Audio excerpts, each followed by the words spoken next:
बिस्मिल्लाहिर्रहमानिर्रहीम। अस्सलाम वालेकुम स्टूडेंट्स, उम्मीद करती हूँ कि आप लोग खैरियत से होंगे। मैं जो आपको पढ़ाने जा रही हूँ वो है हमारी बुक जो मैं पढ़ाऊंगी, जिससे आपको ये सारा चलेगा हमारा काम। वो है टूल्स फॉर क्वांटिटेटिव रीजनिंग, ठीक है। और उसका हम मॉड्यूल 6 स्टार्ट करने लगे हैं। और हमारा मॉड्यूल 6 कौन सा है? Understanding data. और आज का जो हमारा टॉपिक है वो है फ्रीक्वेंसी टेबल्स। तो स्टूडेंट्स, हम देखेंगे कि फ्रीक्वेंसी टेबल्स कैसे बनते हैं, ठीक है। फर्दर हम उस फ्रीक्वेंसी टेबल को कैसे लेकर चलते हैं और क्या क्या चीज़ें हमारी होती हैं।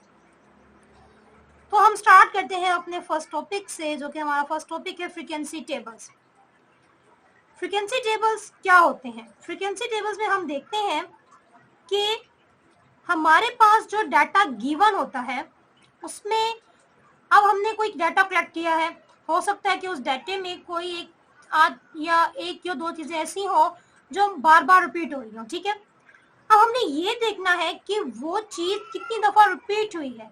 हमारे पास जो डाटा है उसमें एक चीज को हमने क्या करना है, फ्रीक्वेंसी टेबल में हम क्या करेंगे, पहले अपने जो फुल डाटा है ना उसको हमने उसके या तो हमने उसकी कैटेगरीज बना लेनी है या फिर हमने उनकी ग्रुपिंग करके या जो भी होगा वो हम देखते हैं फर्दर कि हम स्टार्ट्स कहाँ से लेंगे, ठीक है।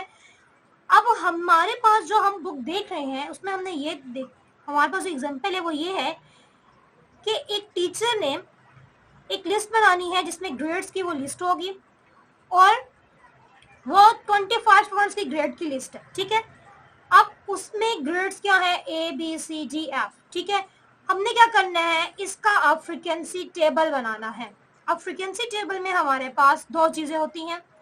फ्रीक्वेंसी टेबल में सबसे पहले हम अपनी फर्स्ट कॉलम में कैटेगरीज को लिखते हैं, लिस्ट डाउन करते हैं।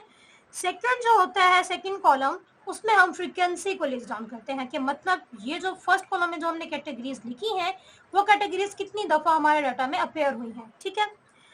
अब हम अपनी एग्जाम यहाँ जो हमारे पास बुक में जो दिया हुआ है हम उसकी तरफ आते हैं। वो है a teacher makes the following list of the grade she gave to her students, 25 students on an essay, ठीक है। हमने क्या किया, सबसे पहले देख लिया कि हमारे पास कौन कौन से ग्रेड्स हैं। हमारे पास A, C, B, D and F grades हैं, मतलब कि हम इन्हें तरतीब से हमने इन्हें लिस्ट डाउन कर लिया, ठीक है। हमारा ग्रेड क्या है, ग्रेड्स कौन कौन से हैं? A, B, C, D, F, ठीक है। नेक्स्ट जो सेकंड कॉलम होगा हमारा, उसमें हमारे पास होगी फ्रीक्वेंसी, ठीक है। तो फ्रीक्वेंसी में हमारे पास क्या है कि हमने देखना है कि हमारा ग्रेड ए जो है वो कितने टाइम्स अपेयर हुआ है। तो ग्रेड ए जो हमारा है वो 4 टाइम्स अपेयर हुआ है। हम काउंट कर लेते हैं, ये देखिए 1, 2, 3 एंड 4 टाइम्स। इस तरह हम देखेंगे कि हमारा ग्रेड बी कितने टाइम अपेयर हुआ है। इस तरह हम ग्रेड सी को देखेंगे, फिर ग्रेड डी को देखेंगे एंड सो ऑन। लास्ट तक हम क्या करेंगे, ग्रेड एफ को देखेंगे वो कितनी टाइम्स अपेयर हुआ है। फर्स्ट कॉलम में हमारी कैटेगरीज आ गई, सेकंड में हमने फ्रीक्वेंसी को लिस्ट डाउन कर लिया। इन द लास्ट हम क्या करेंगे, हम अपनी फ्रीक्वेंसी को टोटल अप कर लेंगे, वो कितनी है उनका सम। तो सम क्या होगा, 25 स्टूडेंट। जितना हमारे पास डाटा होगा लास्ट में जो सम होगा वो वही ही होगा, ठीक है। तो 25 स्टूडेंट्स का डाटा था, तो लास्ट में हमारे पास सम भी क्या आया है, 25, ठीक। नेक्स्ट फ्रीक्वेंसी टेबल में जो मैंने आपको बताया है अभी नीचे वही लिखा हुआ है कि a basic frequency table has two columns. Number one, the first column lists all the categories of data, and the second column lists the frequency of each category. Her category की फ्रीक्वेंसी क्या है, which is the number of data values in the category, ठीक है। Next जो हमारे पास है वो दो कॉमन वेरिएशंस हैं फ्रीक्वेंसी के आइडिया को लेते हुए, ठीक है। नंबर 1 क्या है, रिलेटिव फ्रीक्वेंसी, एंड नंबर 2 है कॉमुलेटिव फ्रीक्वेंसी। नेक्स्ट हम देखते हैं कि हमारे पास relative frequency and cumulative frequencies क्या होते हैं, ठीक है। अब रिलेटिव फ्रीक्वेंसी क्या होती है, ये कैसे फाइंड होती है? रिलेटिव फ्रीक्वेंसी में हम देखते हैं कि हम जिस कैटेगरी की रिलेटिव फ्रीक्वेंसी फाइंड करेंगे उस कैटेगरी की फ्रीक्वेंसी को हम अपनी टोटल फ्रीक्वेंसी पर डिवाइड करेंगे, ठीक है। जिस भी कैटेगरी की हमने रिलेटिव फ्रीक्वेंसी फाइंड करनी होगी उसमें हम क्या करेंगे कि हम अपनी उस कैटेगरी की फ्रीक्वेंसी को टोटल फ्रीक्वेंसी पर डिवाइड कर देंगे, ठीक है। इसी तरह हम ये फाइंड करेंगे। तो स्टूडेंट्स, हम फाइंड करके देखते हैं कि हमारे पास कैसा आता है, ठीक है। तो अपने डाटा को लिस्ट डाउन करते हैं और हम आपको फिर हम आके देखते हैं कि वो कैसे जा रही है। चलिए हम पहले देख लेते हैं रिलेटिव फ्रीक्वेंसी की डेफिनेशन क्या है अब the relative frequency of any category is the fraction of the data values that fall in that category. ठीक है, नेक्स्ट हमारे पास एग्जांपल है, हम उस एग्जांपल में देखना हमने क्या करना है कि हमने अपने डाटा की पहले फ्रीक्वेंसी फाइंड करेंगे। ठीक है, हमारे पास जो कैटेगरीज हैं ABCDF, नेक्स्ट हम उनकी क्या फाइंड करेंगे रिलेटिव फ्रीक्वेंसी। सो हम अब देखते हैं, हम फाइंड करते हैं इन्हें फ्रीक्वेंसी। अब हमारे पास जो डाटा गिवन है उसमें हमने आपको बताया कि जो ग्रेड ए है वो 4 टाइम अपेयर हो रहा है, ग्रेड बी 7 टाइम, सी 9 टाइम, 9 डी 3 टाइम और 5 एफ 2 टाइम्स। ठीक है, तो सो हम यहाँ इनको लिस्ट डाउन कर लेते हैं।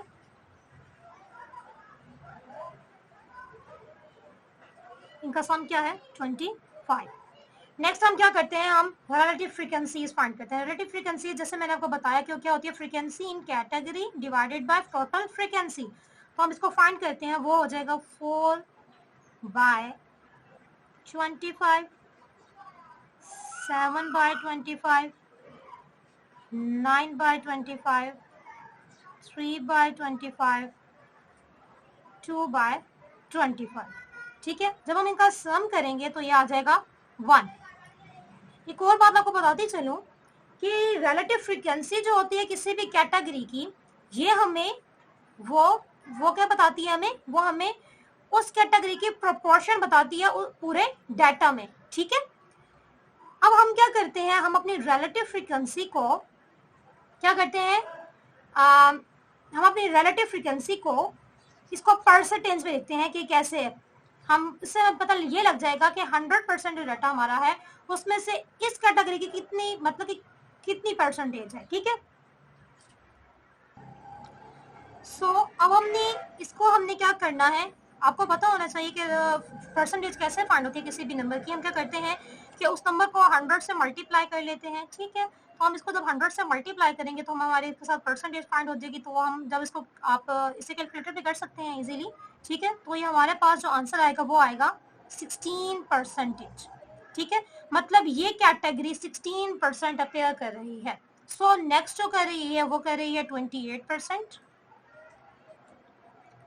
next one 36%, and the next one 12%, and the last one 8%।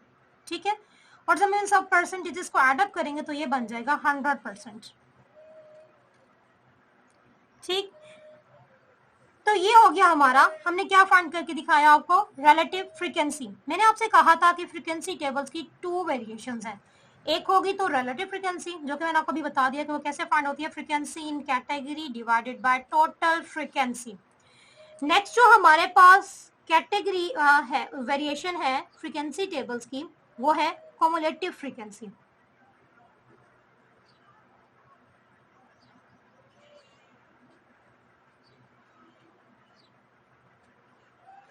अब ये क्युमुलेटिव फ्रीक्वेंसी कैसे फाइंड होगी, ये होती क्या है वो हम आपको बता देते हैं। ठीक है, क्युमुलेटिव फ्रीक्वेंसी बुक की तरफ देखते हैं हम अपनी के, the cumulative frequency of any category is the number of data values in that category. ठीक है, ये क्या बताता है, किसी भी कैटेगरी का नंबर ऑफ डाटा बताता है, वैल्यूज इन दैट कैटेगरी, उस कैटेगरी में, और उससे प्रेसिडेंट जितनी भी कैटेगरीज गुजर चुकी हैं उसके मुताबिक।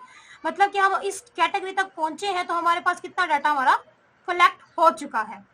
सही, तो हम अब क्युमुलेटिव फ्रीक्वेंसी फाइंड करने लगे हैं।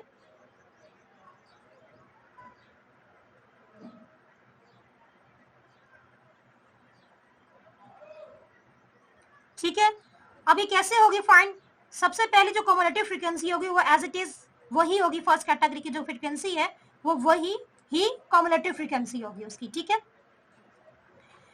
नेक्स्ट जो है बी कैटेगरी, उसकी फ्रीक्वेंसी, क्युमुलेटिव फ्रीक्वेंसी कैसे फाइंड होगी, तो ऐसे फाइंड होगी कि हम प्रीसीडिंग, मतलब कि पिछली फ्रीक्वेंसी को भी उसमें ऐड करेंगे। तो हमारे पास इसकी जो फ्रीक्वेंसी है वो है 7 और जो पिछली की है वो है 4। तो जब हम इसको सम अप करेंगे तो ये बन जाएगा 11। ठीक है, नेक्स्ट हम फिर इसकी नेक्स्ट की फाइंड करने के लिए, तो इसकी फ्रीक्वेंसी 9 है और पिछले क्या हो जाएंगे, तो ये हो जाएगा 7 + 4 11 + 9 20। ठीक है, इसी तरह से हम आगे करते जाएंगे, अपनी कम्युलेटिव फ्रीक्वेंसीज फाइंड करेंगे। ये हो जाएगा 23। नेक्स्ट हम इसमें 2 ऐड करेंगे तो ये हो जाएगा 25। अगर आप अब गौर करें कि हमारा लास्ट में जो कम्युलेटिव फ्रीक्वेंसी का सम आया वो क्या आया है 25। ठीक है, तो स्टूडेंट्स आज का जो टॉपिक था वो हमारा तकरीबन कंप्लीट हो चुका है। लास्ट में बस एक क्वेश्चन है जो आपको बताती हूँ, लेकिन एक दफ़ा मैं फिर आपको बताऊँ कि हमने क्या स्टार्ट किया था। हमने फ्रीक्वेंसी टेबल से स्टार्ट किया था। ठीक है, हमने आपको बताया कि फ्रीक्वेंसी टेबल में हम 2 चीज़ें लिस्ट आउट करते हैं। क्या, नंबर 1 हम अपने डाटा को ठीक है कैटेगराइज कर लेते हैं, या ठीक है उनको हम उनके जितने भी उसके अंदर मतलब के डाटा है उनको हम लिस्ट डाउन कर लेते हैं। ठीक है, मतलब कि ये कि जो हो सकता है कि मुख्तलिफ बहुत सी चीज़ें बहुत दफ़ा अपेयर हुई हो, लेकिन हम उसको सिंगल टाइम लिख के सेकंड कॉलम में उनकी अपेयरेंस लिखेंगे कि वो कितनी दफ़ा अपेयर हुए हैं। ठीक है, नेक्स्ट जो है हमने क्या देखा, हमने देखा रिलेटिव फ्रीक्वेंसी को, कि हमने वो क्या थी, फ्रीक्वेंसी की टेबल्स की 2 वेरिएशंस थी, एक है रिलेटिव फ्रीक्वेंसी और सेकंड वन है कम्युलेटिव फ्रीक्वेंसी। तो पहले हमने रिलेटिव फ्रीक्वेंसी फाइंड की, वो कैसे होती है, frequency of that category divided by total frequency. हमने वो फाइंड किया अपने थर्ड कॉलम में। तो हमने नेक्स्ट क्या आपको बताया, कम्युलेटिव फ्रीक्वेंसी। फिर हमने फोर्थ कॉलम में कम्युलेटिव फ्रीक्वेंसी आपको फाइंड करना सिखाया। ठीक है, और अब हम आपको हमारी बुक में एक क्वेश्चन है इसी के नीचे ही, वो ये है कि briefly explain why the total relative frequency should always be 1 और 100%। मैंने आपको रिलेटिव फ्रीक्वेंसी फाइंड करने के दौरान बताया था कि रिलेटिव फ्रीक्वेंसी हमें उस कैटेगरी की प्रोपोर्शन बताती है कि पूरे डाटा में उसकी प्रोपोर्शन क्या है। तो इन स्टैटिस्टिकल थ्योरी और प्रोबेबिलिटी थ्योरी के प्रोपोर्शंस का जो सम होता है किसी भी डाटा का, ठीक है, वो क्या होता है 1 होता है। ठीक है, इसीलिए रिलेटिव फ्रीक्वेंसी का जो सम आया है वो है 1। हम अपनी एक्सरसाइज को भी देख लेते हैं। Frequency table relative frequency and cumulative frequency से रिलेटेड जो हमारे एक्सरसाइज के क्वेश्चंस हैं वो हैं 2 एक्सरसाइज है 15 एंड 16। आप उनको देख लीजिएगा, उनमें हमने यही रिलेटिव फ्रीक्वेंसीज और कम्युलेटिव फ्रीक्वेंसीज फाइंड करनी है। मैं आपको दिखाती चलती हूँ कि वो कौन सी हैं।